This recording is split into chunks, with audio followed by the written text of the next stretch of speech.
Okay, so, we've been seeing a lot of buzz lately about traditional banks and, cryptocurrency. Yeah, it's definitely been interesting to watch it kind of all unfold. It has, especially for our listeners who are, really into crypto and wondering what's going on. Yeah. And there's this recent development with BNY Mellon. BNY Mellon, yeah. And for those who don't know, I mean, this is a bank that's been around since like before the U.S. Yeah, 1784, I think. They Yeah, predate the country. it's crazy. So it's not like some new bank on the block deciding to dabble in Bitcoin. This is a big deal.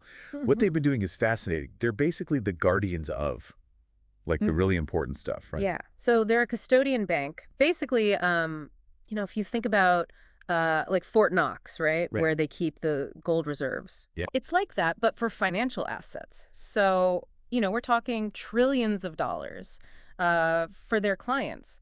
So when a giant like BNY Mellon, decides to step into the crypto world, it sends shockwaves. You know what I mean? It's not just a little blip on the radar. It's huge, and it's causing a stir, especially with this whole SAB 121 thing. I mean, that's what everyone's talking about. They got a special exemption from the SEC, which, by the way, for our listeners who aren't super familiar with the financial world, it's the main regulator, like the big boss for financial markets. Hmm. So what is this whole SAB 121 thing, and why is it such a big deal for banks dealing with crypto? Okay, so imagine you're a bank, right? And someone asks you to store, like, I don't know, fireflies. Fireflies. Yeah, fireflies. They're beautiful, they're captivating, but they're almost impossible to keep in one place. Okay, I see where you're going with this. Right.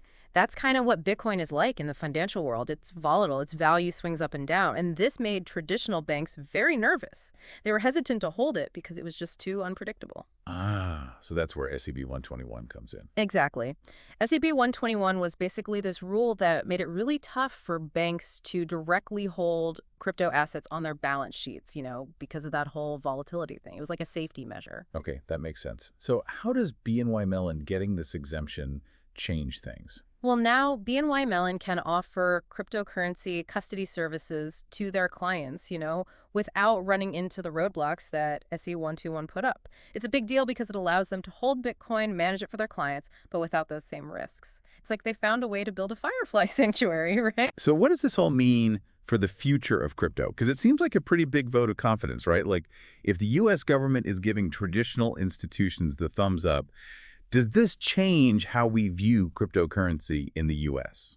It's a huge signal, honestly. I mean, it shows that the US government is recognizing the potential of cryptocurrency and they're taking steps to kind of encourage its adoption, but in a way that's safe and Well, regulated. responsible adoption. Exactly. And by giving BNY Mellon this green light, it's like they're opening the door, cracking it open, for other banks to follow suit. And that could lead to, well, think about it, maybe wider mainstream acceptance of crypto. Imagine a future where you can like manage your Bitcoin right alongside your regular bank account. It's a big deal. That would be something else. So the article we were looking at, it actually threw out a pretty bold prediction, said Bitcoin could hit $75,000. So should our listeners be like, running out, buying Bitcoin now? Should we be paying attention to that price tag? Well, remember, price predictions are just that, predictions. True. The crypto market is known for being incredibly unpredictable.